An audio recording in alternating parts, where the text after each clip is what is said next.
अस्सलामु अलैकुम वरहमतुल्लाहि वबरकातुहू। नाज़रीन इकराम, एक इंतहाई अफसोसनाक ख़बर है।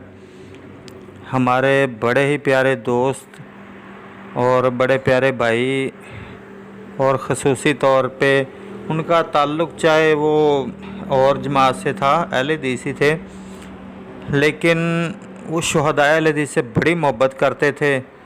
और उन्होंने जो है ना बड़े बड़े नात खान और बड़े बड़े जो है ना वो जो तराने पढ़ते हैं माशाल्लाह, और उलमा के बयानात भी वो बड़े माशाल्लाह जो है ना उन्होंने लोगों तक पहुँचाए हैं। और वो काफ़ी ज़्यादा उलमा के और काफ़ी ज़्यादा नात खानों के मोहसन हैं कि माशाल्लाह उनके तरानों की, उनकी नातों की, उनकी नज़मों की जो केस्टें हैं वो माशाल्लाह घर घर तक पहुंची हैं।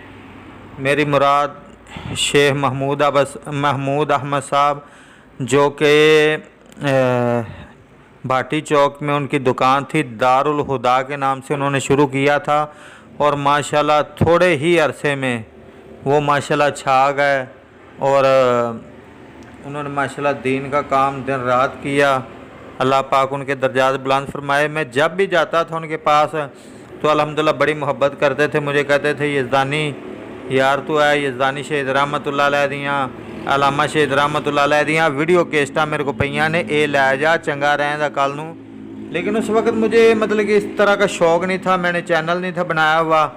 तो आज मैं पछताता हूँ कि काश उस वक्त मैंने ये चीज़ें हासिल की होती तो आज किसी की मिन्नत ना करनी पड़ती। अल्लाह पाक शेख साहब के दर्जात बुलंद फरमाए और अल्लाह पाक उनकी गलतियाँ कोताहियाँ माफ़ फरमाए। अस्सलामु अलैकुम वरहमतुल्लाहि वबरकातुहू।